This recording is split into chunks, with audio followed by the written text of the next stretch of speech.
Some of us may have just not had time to start our garden earlier this season, but even though it's July now, it's still not too late to get out on the garden and start planting. Hey, my name's Phil from Earth Nails and Tails, and today we're gonna go over 5 crops that we can still start in July to get a beautiful and bountiful garden.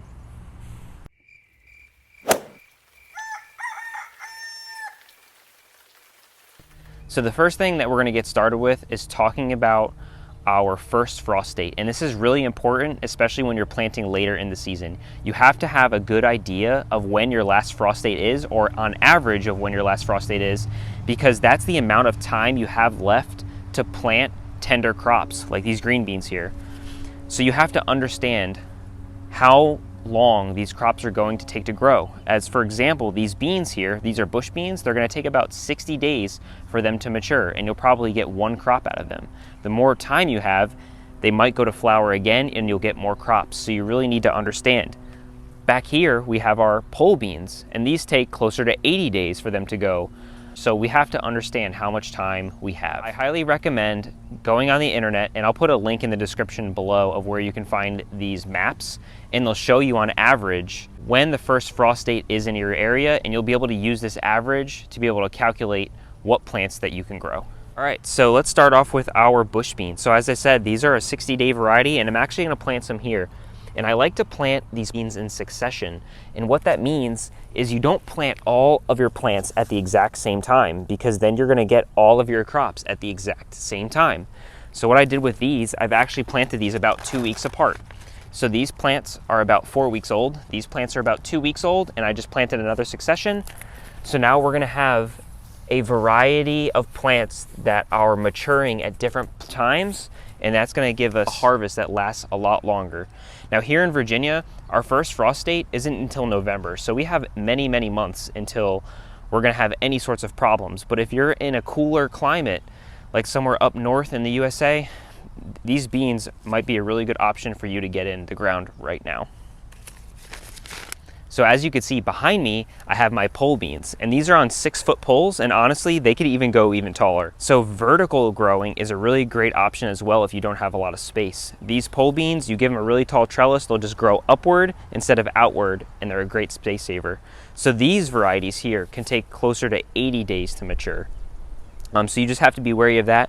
But these beans are gonna give you significantly more beans than these smaller bush bean varieties here. So you need a little bit more space, you need a trellis for these, but they will give you more in return. The next crop we're going to talk about are cucumbers. And as you can see here, I have them trellised on this really tall trellis to give them the ability to climb. And just like our pole beans, these varieties or these cucumbers here have an average maturity of 60 to 80 days. Some closer to the 60 days, some of them are actually less than 60 days. So these require less time than our bush beans and our pole beans over there. And they're a great crop to grow, especially in the height of summer. Just biting into a nice, juicy, watery cucumber, there's nothing else. Just tasting that crisp taste in the heat of summer, I think it's just one of the best experiences from the garden. So we've actually got a couple different varieties here. We have a Space Master variety, which is in the front, which is a bushier cucumber plant. And then we've got our poinsettias and our ashy cucumbers, which are a vining variety. So you can see I have 2 different varieties in the garden. That's gonna help diversify the flavor, but I'm also testing with different space-saving varieties. So these back here love to trellis. They're gonna climb up this trellis. Again, this is saving space.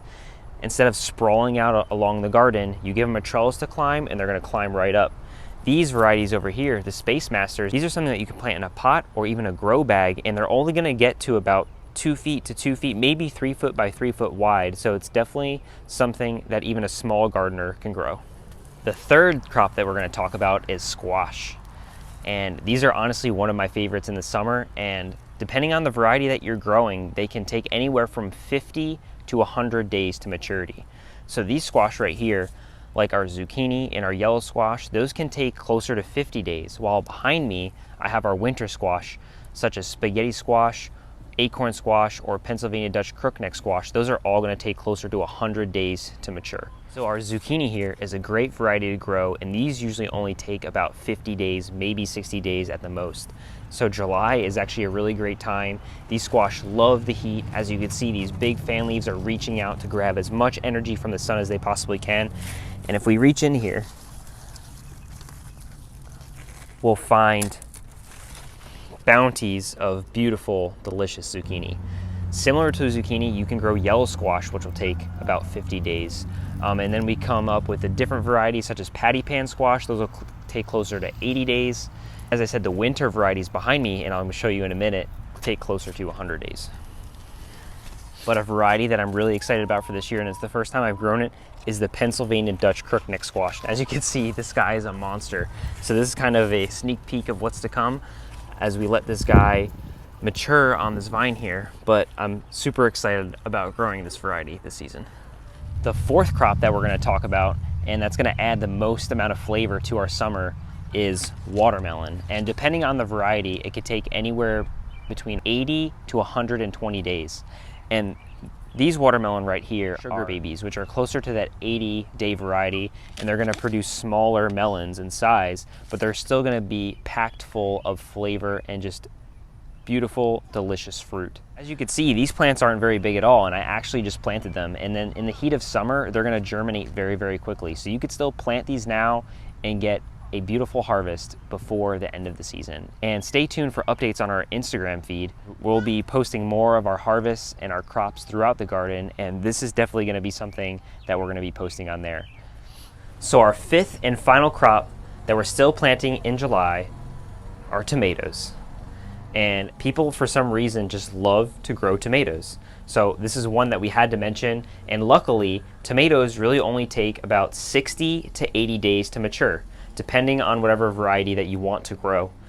So first, let's focus on the varieties that most of you will probably be able to still grow in the season, which are the cherry tomatoes. Cherry tomatoes are gonna take around 60 days just because they're gonna create smaller fruit.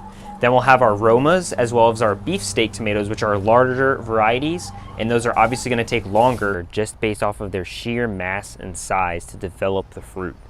One last thing to consider with your tomatoes is giving them the proper trellis to climb. And if you're growing a Roma or a beefsteak tomato, those are determinate varieties, which means they're gonna get to an absolute height and they're gonna only produce a certain amount of fruit, versus an indeterminate variety like your cherry tomatoes are gonna continue to grow throughout the season until that first frost comes along and kills them off. Those are gonna provide you with a lot more fruit, but they're just gonna be smaller. So I really hope you guys enjoyed this episode and get out there and plant at least one of these 5 vegetables that we talked about this season. It's July, it's not too late, so get out there and start growing. Again, my name is Phil from Earth Nails and Tails, and I hope you guys enjoyed. See you next time.